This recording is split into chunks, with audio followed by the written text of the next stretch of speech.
Let's go live. All right, everybody. Welcome to another WineShark Wednesday.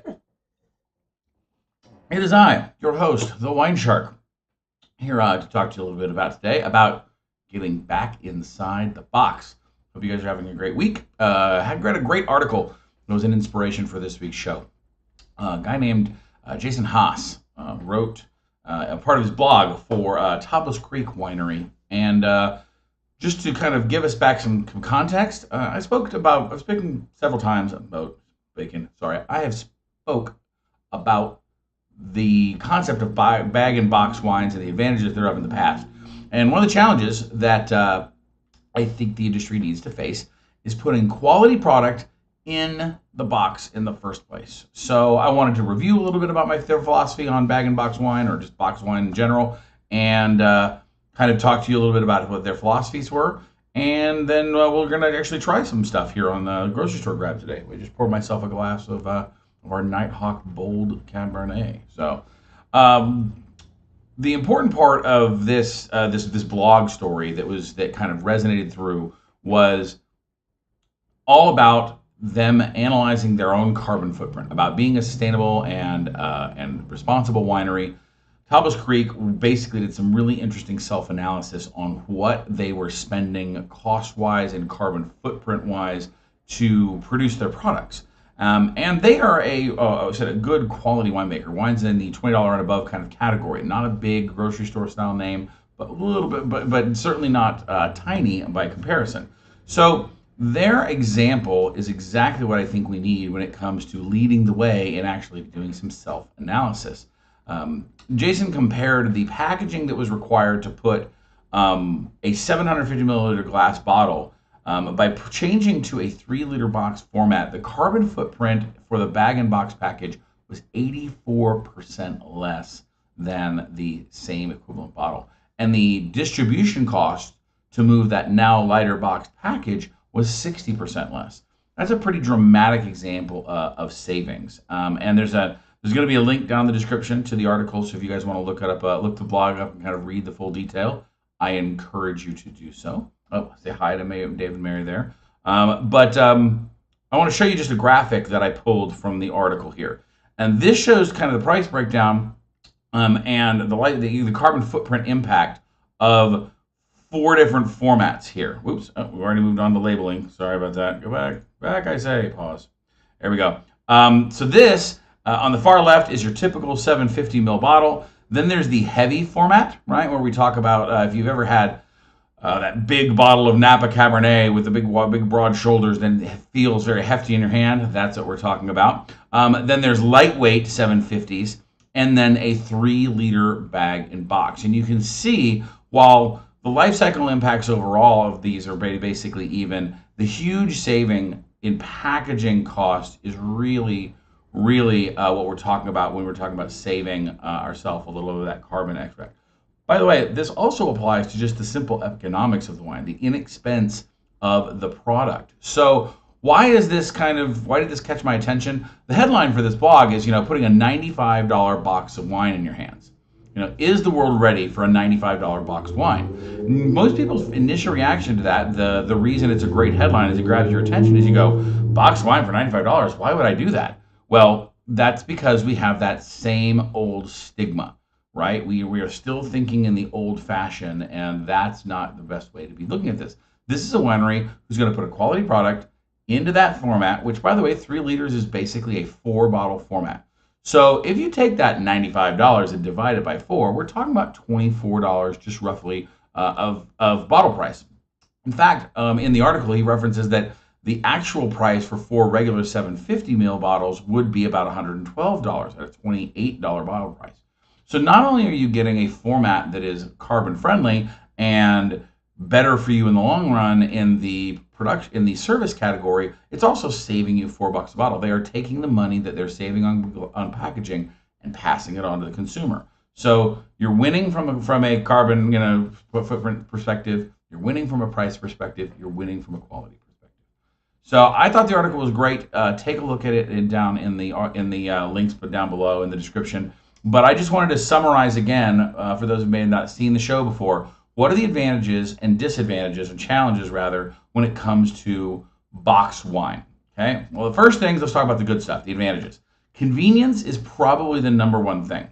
Serving sizes for boxed wine can be whatever you want it to be. As little as a tiny little taste to pour yourself a whole bottle's worth. You can dial in exactly how much wine you want at any given time.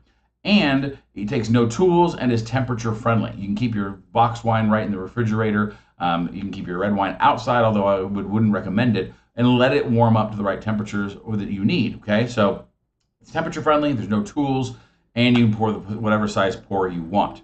Storage wise, it's much easier to store a box than a bottle when it comes to overall storage space. In other words, if we looked at what 4 bottles would take versus a 3-liter box, the 3-liter box is still more compact. So while yes, it is individually larger, it's not as big as you think. And I'll actually demonstrate that in a minute. Other thing is, because we're doing that individual serving size, we're deciding how much we want, the idea of a quality of preservation, right? There's zero or no oxygen exposure in the bag, which means when you serve at will, you are not degrading the quality of your wine, no matter how fast or slow you drink it. That's huge. When we open up bottles, we're pretty much committing to drinking them right then, unless you're using a system like a Coravine, right? So if you want to keep the quality high, bag and box is definitely the way to go. Also, as I said before, it's inexpensive per package. There is lower cost spent on packaging into a 3-liter box or even any box format which could equal to lower consumer costs, right? So the only weird part is it's another example of how they're avoiding tariffs that were going around by using bagged wine because it was in a format that wasn't being tariffed. So, anyways, tariff the right verb there? I know you have tariffs. Do you tariff something? What I know is you charge more for the privilege, so that's dumb. Anyway, what are the challenges of boxed wine? Well, the number one, easy to see, boxed wine stigma is boxed wine equals cheap wine, right? We immediately think that it's lowbrow. We have a mindset that says that only cheap wine comes in boxes. And while that's largely accurate, that's only accurate because that's all that we've bothered to put in them, right? We assume, we being this in this case, the wine industry, is like that's all people are going to buy. The stigma is going to prevent people from spending real money. So here's the example. Today's grocery store grab was $26 at retail, and actually after the club price, it was only $18. So it's an $18 box of wine. Divide that by 4. This is a $4.25 dollar of wine. This is a $4 bottle of wine. That's all I should really be expecting out of this box. But that Topless Creek is an example where would you be willing to spend the $100 at once to get 4 bottles of a high quality wine? I don't see why that would be a bad thing, especially when you're talking about occasions where you're going to be using multiple bottles at a time, or you just don't want to make a grocery store run every week and you're going to drink a bottle a week, or whatever portion you happen to drink per week. Anyway, the idea of that outlay, that capital outlay, shouldn't be scary to you if that's what you're already going to be spending on the wine. So I can think it's great for entertainment, for travel. If you're going out to an event where you're bringing wine, or you're going, like say, camping, or you're going to go to an outdoor show and you're going to share around, a single box is an amazing tool. The other thing is, the other kind of challenge, though, is, as I said, quality in the package. That's kind of a given, but that's a self-inflicted wound. The bottom line also is selection. What you're not finding, of course, is not only when we're talking about fine wine selections, you're also generally getting targeted at sparkling, white, and rosé styles. Red styles beyond the very bare bones basics. In fact, actually, most wine styles beyond the bare bones basics are really not present. At least as far as the grocery store went, I actually haven't done wine research at a big box store yet, but when I go to my grocery store, it's all Chardonnays, Sauvignon Blancs, and Pinot Blancs. It's all Pinot Noir, Cabernet Sauvignon, and maybe some Malbec, maybe some Merlot, right? There's not a lot of variety in there. And so those big popular grapes made by big mass-produced wines are really all you get an opportunity to see. but you need to keep out the idea that's out there for more. So, my personal take on it, once again, is that it's the best way to drink wine out of a box if you are only drinking a single glass at a time. That is the single best way to drink your one glass at a time type of habit. Plus, it's an amazing use case for a lot of places where bottles just aren't appropriate. So make sure you guys check it out. I am going to seek out, now by the way, Tablas Creek is not selling that wine via their distributors. They're only selling it direct. So I'm actually going to try and order a box and bring it on in.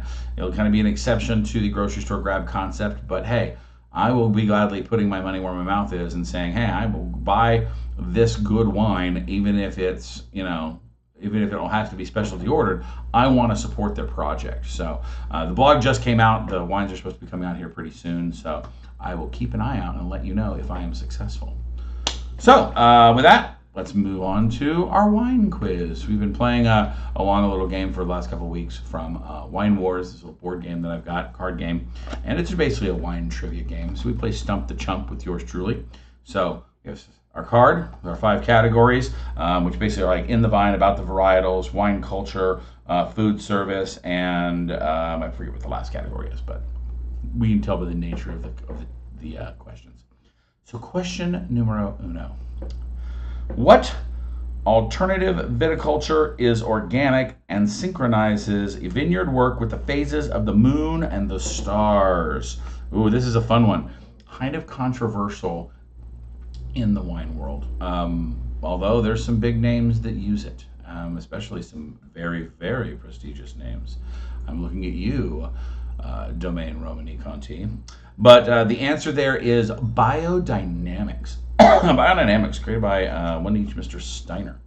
Yep, biodynamic viticulture. The interesting part about biodynamics is that I get the idea of, pardon me, of scaling and changing things according to some of the unseen things, the stars, the moon phases, things like that, natural cycles. I certainly think that the natural cycles are something that should and can be appreciated. But there's some other stuff that's just really esoteric, that doesn't really ground itself well in science-flavored science, and so it's always kind of on, people have kind of two minds about it. I think people are either really big believers, very skeptical. So, question number 2, true or false? Chenin Blanc wines from the Loire Valley are predominantly one style of dry white wine. False. That is false. Chenin Blanc from the Loire Valley comes in 14 million kinds of styles. They do it in sweet styles, semi-sweets, dries, bubblies, and kind of everywhere in between. So let's see what they say. They say false. Created as called a chameleon wine. Ooh, I've never heard that phrase though.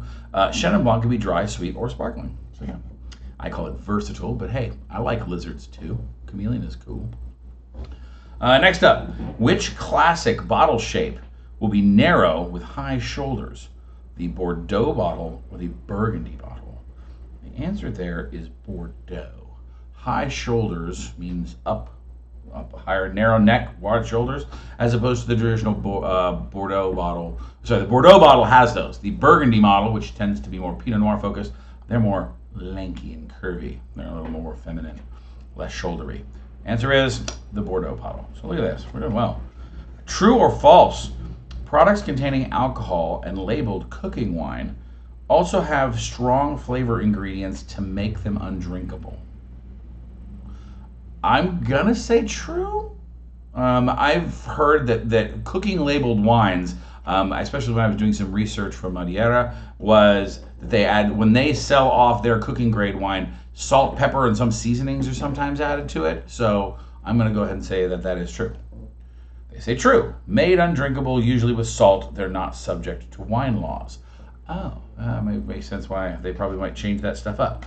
Yeah, by the way, I never cook with anything called cooking wine for that very reason. First off, anybody who cooks for real, you don't want to put anything that has salt in it unless you're trying to put salt in it. Unsalted butter is the butter you use for cooking. You want to make sure you have control of your salt. Same thing with wine. Unsalted wine. Ugh. Last but not least, all right, we're doing good with, by the way, 4 for 4. Who is the wine writer for USA Today? Frank G. Priol, Eric Asimov, or Jerry Shriver? Okay, I have no idea since I do not subscribe to USA Today, nor have I think physically seen one in many snows, but let's just guess Eric Asimov because he sounds like Isaac Asimov. Nope, Jerry Schreifer. So there's one for me not knowing the wine industry for USA Today. Because, you know, the newspaper is my go-to source for wine knowledge. Although, I will admit, the New York Times has a reasonable wine list. They're definitely someplace to look because, you know, they're not messing around. All right, let's see. What else? Oh, the grocery store grab. Yeah, this last part of the show, you know, that we usually here for. So the grocery store grab, for those of you who are unfamiliar with the premise, the grocery store grab is our way to get the best value per dollar for wines found at non-specialty and non-big box retailers. So if you don't have access to a specialty wine store or a good high-end, well-maintained liquor store that has access to lots of distributed wines, and you just shop at the grocery store out of convenience, you can often have trouble finding great help to choose your wines, and so you have to rely on wine labels. We want to teach you that with technique of rewarding good wine or wine that is labeled well so that you know what it is that you're getting in the bottle. But in this case, instead, reach down here, we're going to be dealing with the box. Dun dun dun! This is a 3-liter format box, so about, you know, yay big around and about yay tall. So it's about as tall as a wine bottle, but not nearly as square as 4 of them. So this is Nighthawk Black, or I don't know, something in my voice ended up saying it like it's Nighthawk Black, right? It's very cool. It's either a name of a high-end military plane program, or your favorite porn star, or perhaps a role-playing game from the 80s. So, bold Cabernet Sauvignon here. You'll see on the front here that it says, rich, bold, smooth. They're using descriptors right off the bat to describe their wine, which I find cool. They also show you at the bottom there that 3 bottles equals 3 liters equals 4 bottles. And then they've got their industry sticker there about being a wine enthusiast pick. It is a, what is it? Bota Box accessories or accolades. Accolades, that's what it says. It's very tiny print, sorry. It's their wine enthusiast best buys, over 50 gold medals. So, Bota Box, that may be an unfamiliar wine word for some of you. It comes from the Spanish word bota, for bota bag. This is a bota bag, very traditional form of carry. It's a goat skin leather that's used to often carry wine or other things, sometimes called a canteen. When I grew up, my parents and I would go snow skiing, and Dad would have his bota bag of wine slung around his neck. So very traditional, kind of cool. But the packaging on this, unfortunately, this is just the one side. But the advantage of a box is, of course, a lot more real estate to put whatever you want on there. So not only, the front that they're just doing this labeling, on one, they've got, the back is basically the same. So in other words, their facing is a little less critical. But on the sides, then you've got Bota Box, which is a registered trademark, by the way, hence the nickname, because the bag inside the box is the Bota. So Nighthawk Black, where flavor source. They've got a whole page of their marketing, hitting on main components of this out of doors wilderness kind of follow your instincts, stay fresh, go with the flow, be kind to the planet. Touting its recycled materials. The box is completely recyclable, and it is a recycled box to begin with. And then all the usual stuff here. Now, this is where it fills in one of the things we may have normally a question is, and that is where we've got what's in the bottle, Cabernet Sauvignon, or what's in the box. Question is what type of grape it is, right? So we've got that, but where is it from? This now says product of Chile. So this is a Chilean Cabernet Sauvignon. Not unsurprising, given the, as we said, estimated $4.25 per bottle end cost. Even at full price, what is that? It's only $7 per bottle. So yeah, $28 a bottle list, $18 by the time we got it to our door. But on this side, here's where the information that I think we should be looking for is, right? What does the wine taste like? We now know where it's grown, and we know what it made from. But if I don't really associate anything, what do I think? What should I get?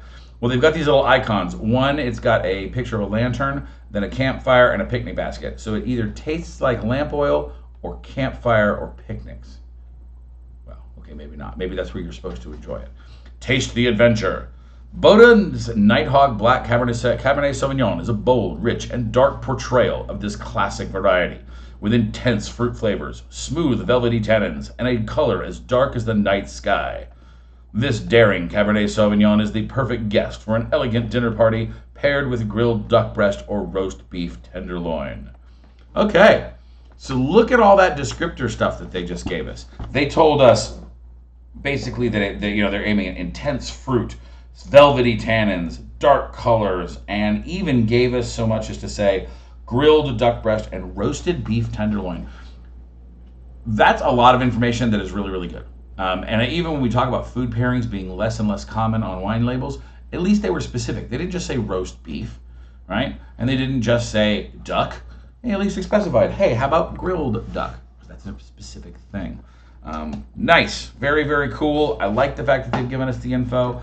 And yeah, even if they're giving us their whole thing. Now, I've invented a new discipline that I think we all need to recognize. And that's that concept right here that this is, you have to, we do what's called wine box husbandry. And that's the ability to get in here and pull the nozzle out and pull the little tab off and properly make sure that your valve is aligned. That is a whole thing. Plus, if you listen to the sound of one of these being poured, it sounds a lot like you're milking a cow or something else that is unmentionable. But anyway, so let's take a look at the Nighthawk Black. Let's give it a taste.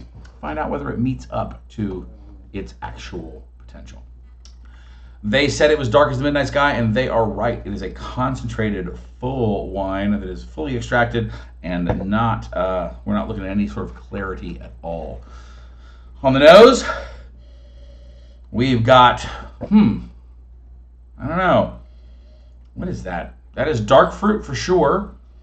I want to say not quite, it's not quite as juicy as cassis, but maybe dark plum. And there's a little hint of, oh man, the alcohol smell on it coming off is pretty strong. I didn't catch the alcohol by volume here, but I'm betting it is exceeding the 14-point line, if not 14 and a half. But because I'm getting a nose burn on the alcohol, and then mostly just that dark plum fruit flavor. Okay, again, what am I aiming for here? If it's a $4 bottle of wine, we're not expecting much in the way of typicity, meaning if it tastes like Cabernet Sauvignon, we're going to be lucky. So this is unfortunately one of the truisms of, hey, the box is actually not so good, right? Or the product inside the box may or may not be up to snuff. So that being said,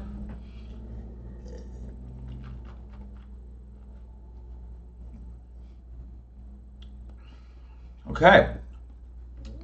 The mouth weight, palate weight, very light. It doesn't have a big opulent fresh feel or opulent mouthfeel. It's got big berry all the way around the hood. Now kind of getting into that dark plum continues into basically an unripe blackberry. It's a little bit tart. And then it quite quickly smooths out to being just kind of a nice compacted blueberry flavor, right? It's very very berry across there. The tannins are not wildly crazy. They said smooth tannins. I wouldn't call them smooth, but they're not overly grippy either.